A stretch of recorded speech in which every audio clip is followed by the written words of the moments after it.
আসসালামু আলাইকুম শিক্ষার্থী বন্ধুরা, টেকনিক ইজি এডুকেশনে তোমাদের সবাইকে স্বাগত জানাচ্ছি। আমি মোহাম্মদ উজ্জ্বল। খেয়াল করে দেখো, আজকের এই ক্লাসটিতে আমরা সমাধান করব আমাদের ইজি অ্যাকাউন্টিং বইয়ের রোড টু মিশন 100 সাজেশনের 6ষ্ঠ অধ্যায়ের 5 নম্বর সৃজনশীলটি। আমরা একটু দেখি আমাদের 5 নম্বর সৃজনশীল প্রশ্নে আমাদেরকে কি বলেছে।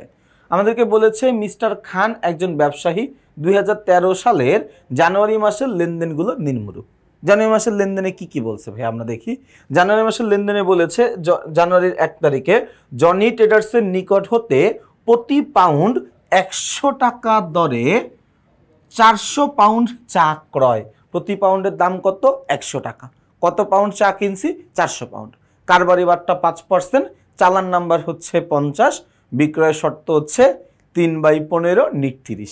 এই যে বিক্রয়ের শর্ত 3/15 নিট 30 মানে বোঝায় 15 দিনের মধ্যে টাকা পরিশোধ করলে 3% বাট্টা পাওয়া যাবে, এবং নিট 30 মানে 30 দিনের মধ্যে অবশ্যই টাকাটা পরিশোধ করতে হবে। বহন খরচ দেওয়া আছে কত টাকা? বহন খরচ দেওয়া আছে 700 টাকা। আচ্ছা, এরপর 10 তারিখে আমাদেরকে কি বলেছে? 10 তারিখে আমাদেরকে বলেছে যে জাফর ব্রাদার্সের নিকট হতে প্রতি লিটার 200 টাকা করে 300 লিটার সয়াবিন তেল ক্রয়। কারবারি বাট্টা 5%, চালান নাম্বার হচ্ছে 110। আবার শর্ত বলা আছে 3/10 নিট 20। প্যাকিং খরচ কত বলা আছে? 1200 টাকা।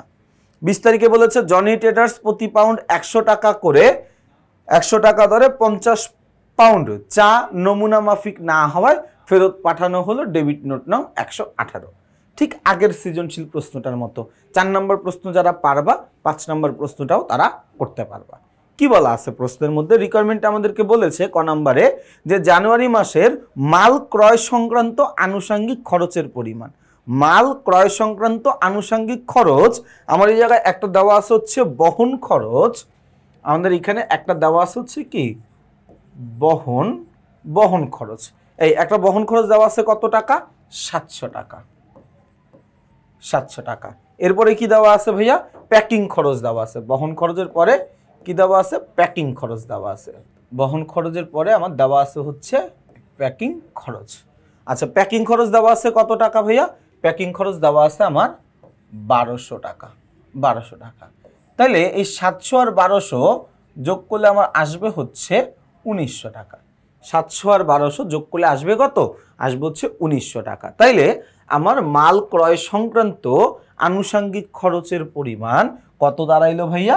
1900 টাকা। 1900 টাকা, তাই না? তাহলে দেখো আমরা ক নাম্বার প্রশ্নটা খুব সুন্দর মতো করে ফেলতে পারলাম। খ নাম্বার প্রশ্নে আমরা যাই। কি বলা আছে? বলা আছে জানুয়ারি মাসের তথ্যের অবলম্বনে একটি ডেবিট নোট তৈরি করো।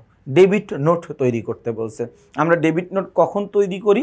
আমরা যখন ক্রয়কৃত পণ্যটা ফেরত দিয়ে দিই। আমি পণ্য ক্রয় করে নিয়ে আসছি, নিয়ে আসার পরে আমার ওই পণ্যটা আমার চাহিদা মতো হয় নাই, ওই পণ্যটা আমার নমুনা মাফিক হয় নাই, ওই পণ্যটা আমার পছন্দ মাফিক হয়নি, আমি পণ্যটা ফেরত দিয়ে দিব। তাইলে পণ্যটা যখন ফেরত দিয়ে দিব তখন আমি ফেরত দেওয়ার সাথে ওই ফেরতকৃত মালের সাথে একটা দলিল, একটা নোট, একটা প্রামাণ্য দলিল পাঠাবো, যেটার নাম হচ্ছে ডেবিট নোট। তাইলে এইখানে আমি পণ্য ফেরত দিছি 20 তারিখেরটা। বলছে জনি ট্রেডার্সের নিকট থেকে প্রতি পাউন্ড 100 টাকা করে আমি চা কিনছিলাম, 50 পাউন্ড ফেরত দিছি। তাইলে 100 ইন্টু 50 সমান সমান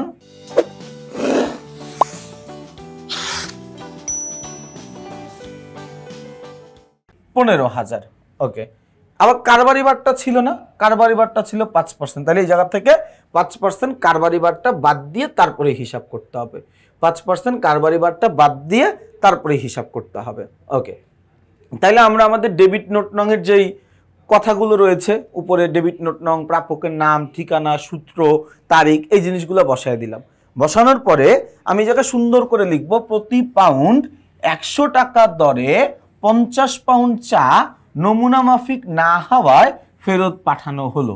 অনুগ্রহপূর্বক 50 পাউন্ড চায়ের মূল্য আমাদের হিসাব থেকে বাদ দিবেন, কারণ আমরা যে পণ্যটা বাকিতে কিনে নিয়ে আসছিলাম তার কাছ থেকে, সে তো আমার কাছে পুরো টাকাটাই পাইতো।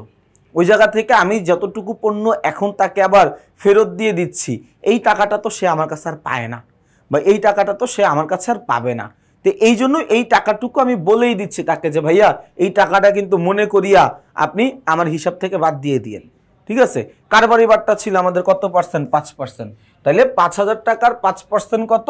5,000 টাকার 5% 250 টাকা বাদ দিয়ে দিলাম, তাহলে হচ্ছে 750 টাকা। তাহলে আমরা কথায় লিখতে পারি 4,750 টাকা মাত্র।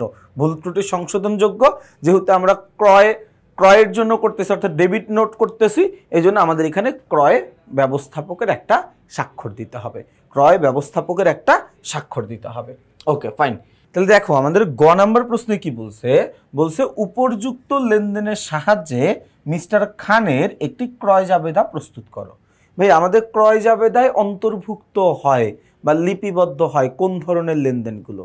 আমাদের ক্রয় জাবেদায় অন্তর্ভুক্ত হয় বা লিপিবদ্ধ হয় বাকিতে ক্রয় সম্পর্কিত লেনদেনগুলো। কোনগুলো?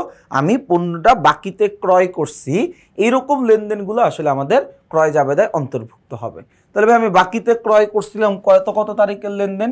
1 তারিখেরটা আর 10 তারিখেরটা। আমি জাস্ট গুণ করব, গুণ করে 5% কারবারি বারটা বাদ দিব, আনুষঙ্গিক খরচ যোগ করব। আমি জাস্ট এটা গুণ করে দিব, কারবারি বারটার টাকাটা বাদ দিয়ে দিব, আনুষঙ্গিক খরচটা যোগ করে দিব। অর্থাৎ সহজ আছে, কিন্তু আমরা মানে হয়তো অনেক কঠিন মনে করে তুমি আসলে হয়তো ক্লাসটা দেখা শুরু করছো, বাট এত কঠিন কিন্তু না অঙ্কটা।